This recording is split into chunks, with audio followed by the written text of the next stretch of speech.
I'm Oral Hershiser, and I am on the Blue Review.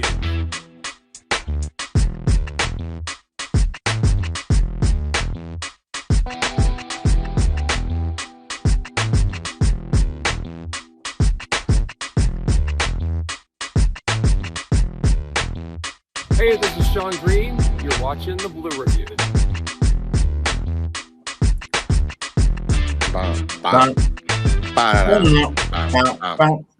Hey, welcome to a Friday edition of the Blue Review presented by LAX. I'm Marcus Grant. That is Greg Bergman. What did you do with your whole free? I guess it wasn't a free evening. The Lakers played last night, so beyond that, I guess you had a free night. That doesn't exist. Yeah, when you work in this business, there are no free nights. Every night is something. The Lakers were one of those nights, despite the fact that nobody played in that game. Nobody had to watch it. I also had dinner with my boss, so that was something. My boss from Bristol. I see twice a year, so I had to do that, which was nice. But I guess that would also be my boss from Bristol now too. That's crazy. It's crazy. Well, yeah, you were a topic of conversation. How does this work? You are NFL Network, and now you're ESPN, and now you're ESPN and ESPN. How does this work? And you're totally fine. Oh, cool! I'm glad somebody knows. Trust me. I was looking all into it for you. I appreciate the Blue Review on breaking news. You're fine. Awesome. That is wonderful. Because look, hey, for you guys watching a little inside baseball, NFL Network, if you don't know, was bought by ESPN. So now I'm an ESPN employee, but I don't really know. Other than I still get direct deposit every couple of weeks. That's kind of all I know about my life at this point. Anyway, they're two separate. Sure. That's neither here nor there. What is important is that the Blue Review is powered by LAX. We are taking off. Learn more about all the incredible changes happening now at LAX by going to lawa.org/ESPN. So, as I mentioned at the top, the Dodgers did not have a game yesterday. They are on their way home from Toronto after a pretty successful road trip, 5-1. Yes, the ending was disappointing, but a good road trip nonetheless. They will come home. They will start a 3-game series with the Texas Rangers. Old friend Corey Seager will be in town for a few days. But I have a question, because you sent us this in the text chat yesterday, and I responded with, I don't think I have the bandwidth to engage in this argument, but we have another 22 minutes to fill, so we might as well engage in this argument. Apparently, people, mostly Blue Jays fans, are upset because they think Shohei Ohtani is getting special treatment, that he's taking too long from, transitioning from pitcher to hitter, and or vice versa. The whole thing made my brain itch. I don't know if you can enlighten me as to what exactly people are moaning about now. So, because it came up, basically, it's only when he comes up after pitching. So it's the very first inning, right? So he comes, like if they're at home too, he comes off the mound, he pitches, and then he has to wait to go. Then he comes in. And it probably happens it could happen at any time, but they got upset because in the World Series, he was taking his time. It was taking a little bit of extra time doing it, and then you can see John Schneider freaking out. This one I think was real. It wasn't like the fake one that he did the other day. They were getting like, hey, what is taking so long? And it happened again in his start on, Tuesday. And they just got a little upset about it. I just don't understand why it's such an issue. If you take too long, sure, I get it. But the fact is, he's not taking too much time. He's coming off the mound and he has to get ready. There's a lot of different things that have to go on. And by the way, I'm sorry you're getting special treatment because guess what? You're special. You're doing something that nobody else is doing. You are pitching. You are being a starting pitcher and being the leadoff batter for the best team in baseball. You need a little bit of extra time. So it's a lot of misplaced anger from Blue Jays fans because they're just mad that their team was losing. Yeah. And the other, but really, he's not taking that much time. You saw it in the group chat. There was somebody named Tango Tiger or whatever. Something, yes. Normal batters were 155 to 162 seconds in between, like getting off the field to getting on to the batter's box or going from the batter's box to back on the field, right? Mm-hmm. Shohei Ohtani is going like it's only 36. It's the gap. It's the gap. That's a gap of 35 seconds. Okay. The gap for Shohei is 36. So it's right on pace with everything. Okay. Yeah. I mean, I don't know. That's a lot of numbers that I don't think I understood as much as I thought I did. yeah. I mean, I read it and I saw the numbers, and basically what it boiled down to was that whatever time Shohei is taking isn't that far out of the norm for what it has traditionally been. So and to the point that even if it was a little bit longer, like, all right, man, he's doing something that we haven't seen done in a century. Maybe like in terms of ability and performance, something we've never seen. But it's been a long time since we've had pitchers hitting in baseball, since we've gone to the universal DH. I don't know. It just feels like, people nitpicking at something just to nitpick at something. I guess. Yeah, I don't know. Again, it's misplaced anger. Be mad at your team that they blew a 3-2 lead in the World Series. Be mad at Kaiser Falefa for not taking a big right, getting home. Be mad at your team for who was it? Was it Clement or Barger that got doubled off at second base? Yeah, those are your team's fault. Don't be mad at Shohei Ohtani because he gets a couple seconds or two extra to do things that nobody else besides Babe Ruth has ever done in the history of baseball. Also, it didn't matter when Bobblehead took him deep in Game 7. Nobody was complaining about the extra time then. No. When the Blue Jays had an early lead in Game 7, because look, Shohei just didn't have it. He started that game, was obviously fatigued, didn't really have it, and the Blue Jays knocked him around a little bit. Nobody seemed to mind that he got extra time in that scenario. No, only when you're losing, and only when he's shoving on you, man, and giving up no earned runs. Even on a day when he wasn't great, he still didn't give up an earned run the other day at Dodgers Center up there in Toronto. So I love that. I forgot again. I'm sorry, whoever was in the chat that said that. Tell me again, and I'll remember. I promise. But that was very well done. That was well done. Absolutely, Dodgers Center was legit. So it'll be that from all days and all times. Yeah, the next time they're back up there, which might not be till next year, I guess. It'll probably be 2 years. They switch back. Oh yeah, you're right. So yeah, probably 2 years when they're back. Or they beat them again in the World Series. Maybe. Look, I know it's early, but the way they're going up there, they have to get hot. The offense really not showing up. Pitching is decent, but they got them out. They have a little bit of a hill to climb early in this season. So. Yeah, that's something that they typically. I mean, remember 2 years ago when they were really, really bad. They were at the bottom the entire year, and you're like, what is going on with these guys? And then they had this great year last year. Usually when those types of things happen, remember the Giants did it. What was it in 2021, I believe? The one year the Dodgers didn't win the division in this. Right. They were always the bottom. Then they shot up for a year, and then they dropped back down. That could very well be the Toronto Blue Jays. Yeah, a lot of times because sometimes you get some good fortune on your side that's sort of hard to duplicate. It's like in the NFL, teams that win a lot of one-score games one year tend to lose a lot of them the very next year because sometimes good luck just doesn't land your way. Nope. Your impressions of the Dodgers so far? I mean, I know it's only been 12 games. Things that maybe have surprised you, good or bad, that you've seen from this team so far. So I did a hit with Mason Ireland yesterday, and they had a sports graffiti caller that called in, and John asked me the same question that they did on the sports graffiti, which was, what, if anything, is a weakness on the Dodgers right now? And I wasn't expecting the question, so I wasn't fully prepared to answer it. And I was thinking about it, and I sat there and I was like, I was doing a quick mental checklist going all the way around the diamond, like thinking about the bullpen, thinking about the pitching staff, thinking about everything. And I kept going through as fast as I could through every single position. And I thought, nothing. I honestly, and maybe you can help me out here. I'm not seeing a weakness. Like, pick whatever position in the field that you want. Either they're a great defender or they're a really good hitter. And so you don't want to get rid of their offense. Or it's like your bullpen has been really good. The only time that Jack Dreyer had a bad outing, but he had been really good last year and even earlier this year.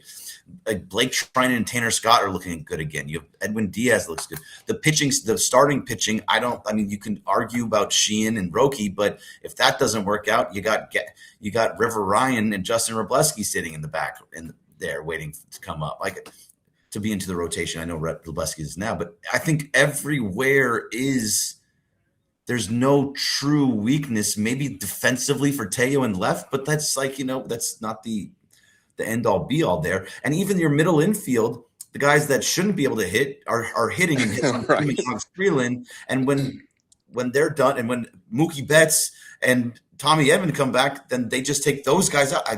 I don't know where it is. Can you tell me where that is? I think to find some, you're combing through whatever just to find it. I go back to our conversation with Katie Wu during spring training, where she basically said, "Look, guys, right now we're fretting over who is the backup second baseman." Right, like we were hand wringing about, was it going to be Alex Freeland? Is it going to be Sung Kim? What are they going to do? Like those are the sort of things that are concerns, right? I mean, I guess you can look at the bullpen guys and try to figure out which of those guys will still be here in October, right? Like I don't think Jack Dreyer's pitching for his job after one bad outing, right. But when we get to September, October, is there room for instance, an Edgardo Henriquez if he continues to struggle finding the plate? Is there going to be room for a Jack Dreyer or a Ben Kasperius when you have a healthy Blake Snell back in the rotation? If Roki Sasaki sort of figures it out and solidifies his spot on this pitching staff. So those are the things that I think are, I'm going to use air quotes, weaknesses. It's just about sort of taking the things that aren't 100% great and trying to figure out how to improve them a little bit. Again, these are definitely, first world problems that the Dodgers have right now, but that's the closest thing I can come up with for a problem for this team. So, and with that too, I mean, think about what the last two postseasons were like. So you're talking about those, let's say the bullpen is struggling, and let's say the bullpen is a problem like it was last year. Well, they just used all their extra starters. And the year prior to that, they just had one of the best bullpens in all of baseball. So the bullpen carried them through because the starters couldn't go past 3 or 4 innings.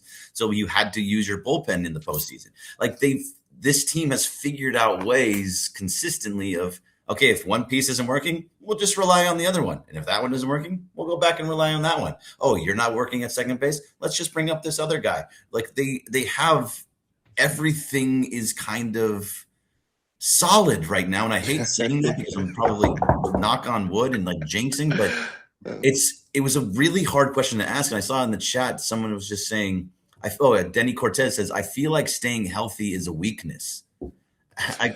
Is that a weakness? I don't know what to go here with that. I mean, I may be speaking and putting words in his mouth, but the only logic to that I could feel like is that you're really, really healthy now and the injuries come at a bad part of the season, right? Like that would be a concern, that everybody's healthy and then all of a sudden you get to August, September, guys start breaking. I mean, look at the Lakers, for instance, right? Yeah. Everything seemed to be going great until it wasn't, when you lose 2 of your big 3 within the span of a day or 2. And now here they are sort of limping into the playoffs without a couple of really big key pieces. So I mean, that's the only thing I could. Oh, then he says, yes, so I got it right. All right. I feel good.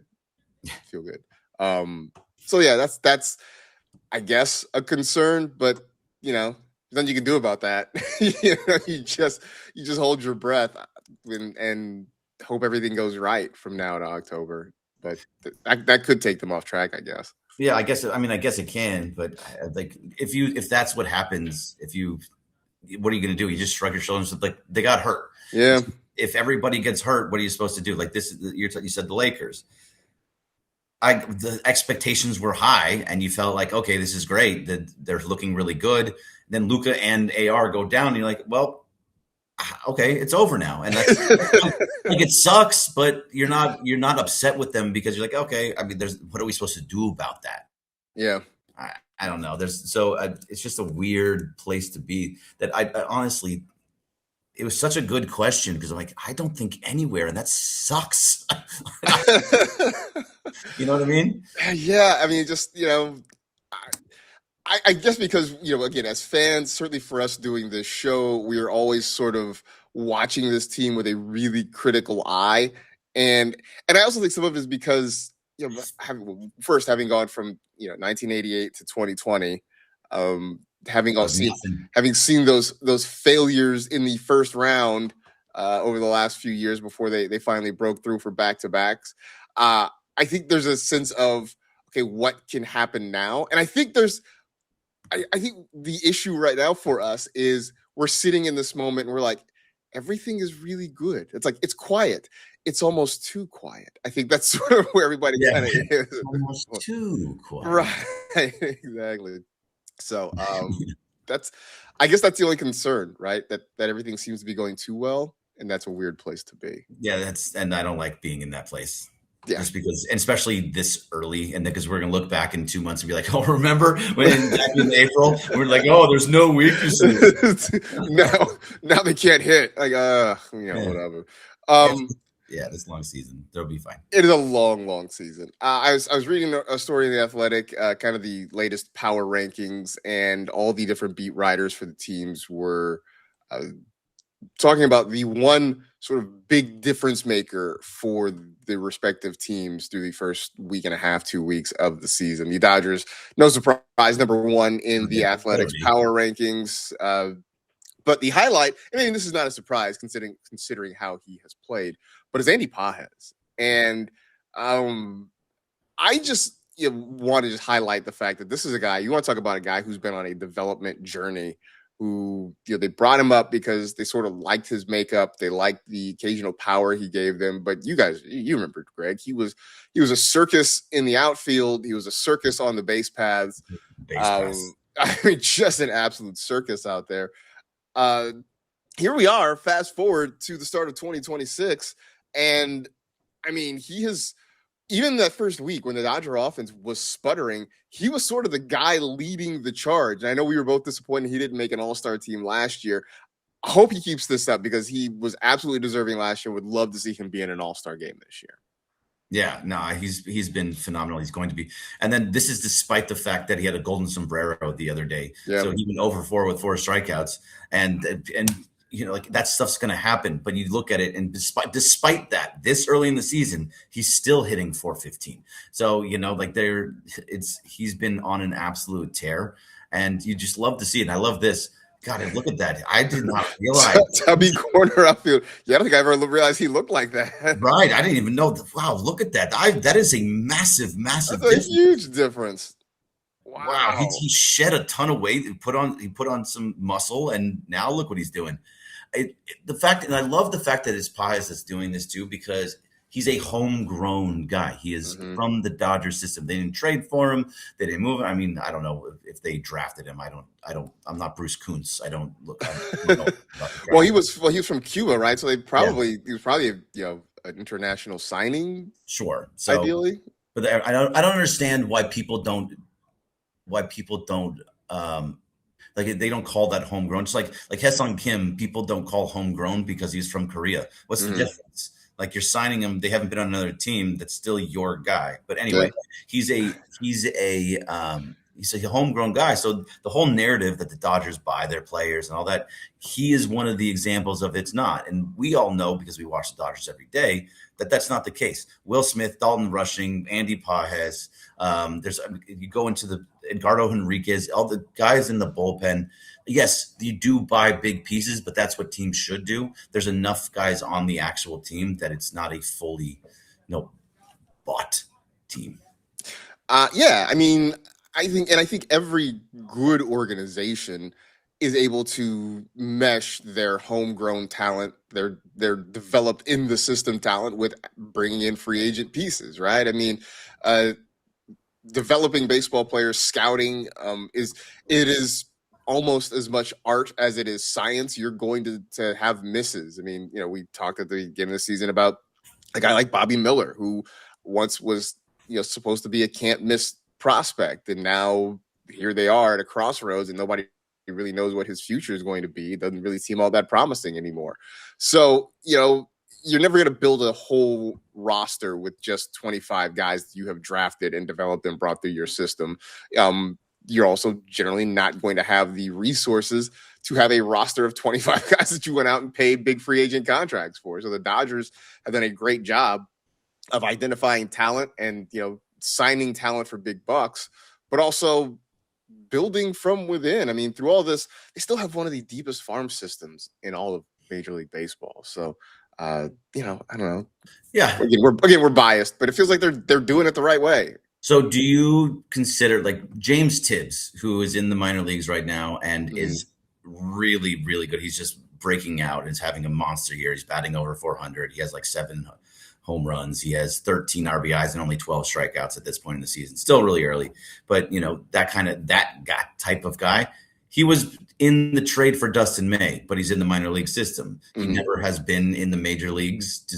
Do you count that as if he comes up and he's just the next great player? Are you gonna say, "Oh, well, you traded for him because Dustin May for him, but he's not your guy, really"? Like, is that like nobody does that? No, it don't. Line that we're gonna go through. It only matters if it only matters if it's a major leaguer that you brought over. A current major leaguer that you brought over, that's when people complain, but only if their salary is above a certain threshold also. You know what I'm saying? So like, bringing in Shohei and Edwin Diaz and Kyle Tucker, those all matter. But, when they had Lou Trevino, nobody was saying anything. Nobody's complaining about that. Man, the Dodgers get all the guys. Look, they got Lou Trevino coming out, mop-up innings. Yeah, I mean, JF says it in here too. They also have the top prospect, one of the top prospects in all of baseball, in Josue DePaula. So, he was looking good. There's a whole bunch of it's just nonsense. But I love the discourse behind it, but at the same time, it's just fake.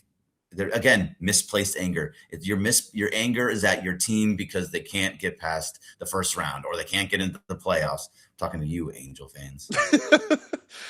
Oh man, at least they got Jorge Soler. So there's that. God, what do we find out? I didn't see. Did he get it? Did his appeal get? I have not seen. Again, I know he appealed. I don't know what the result was. Let's do a quick Google search. Apparently there's nothing, no updates as of yet. Okay. Yeah. Well, hopefully they just take it all away completely, because if Lopez doesn't miss any games, then he shouldn't miss any games either. Just fine him, and we'll just call it a fine from now on.